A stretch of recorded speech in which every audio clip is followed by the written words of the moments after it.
music and just society as a whole is, bro, it changes I feel like every 3-4 years. Things, I came up at a time where mixtapes was like the main way to get your music out in hip hop. Like, I remember when I was out, that's when Wiz was putting out Cushion Orange Juice. Kendrick was just coming out.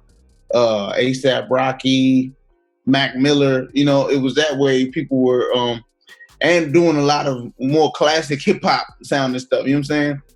So, you know, things changed over. A couple years, 2-3 years went by, and things changed over into streaming. And now, when I look at it now, if you look at it now, you could compare the new mixtape. You can compare the EPs to like new mixtapes. Like EPs are the new mixtape, bro.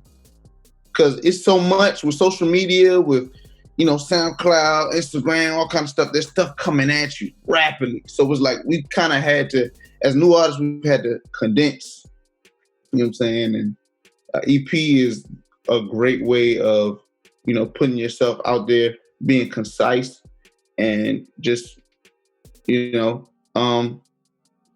really just keeping it short and sweet. It's been good and bad, I feel like. You know, with technology broadening the landscape, it's been great because artists we wouldn't have access to, we now have access to. You know, they now have the resources to get their music out there. But also, with a lot of good comes a lot of bullshit. You know what I'm saying? And sometimes we've grown into a culture where people are doing anything just to get attention, you know, and attention chasers are the ones that are getting the attention, you know what I'm saying? So, you know, I think though also it forces the artist to be more creative and figuring out ways to get their music the attention that it needs and it deserves. The real always gonna prosper though. You know, the ones that's supposed to have it and are supposed to get it, they always end up with it. So, you know, it's just about sticking with it and being creative and you know, figuring out ways to market yourself without being a coon or an idiot. The best artists, they give you something you've never heard before. You know what I'm saying?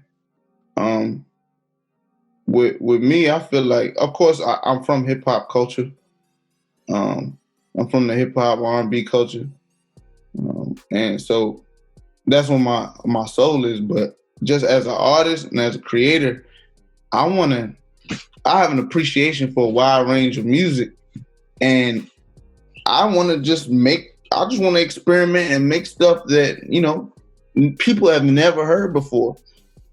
So I'm always trying new sounds, trying new little ad-libs, trying new things.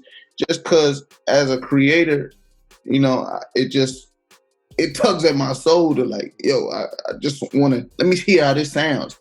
You know what I'm saying? So being in the studio it's where I get to test things out. And sometimes it works, sometimes it doesn't.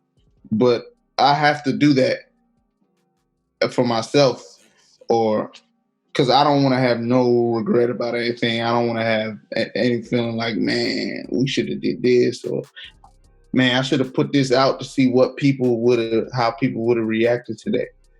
So, you know, just as a creator, it's important we do that, and important that you don't just try to live in a box just because people expect something from you. You got to keep pushing the boundaries.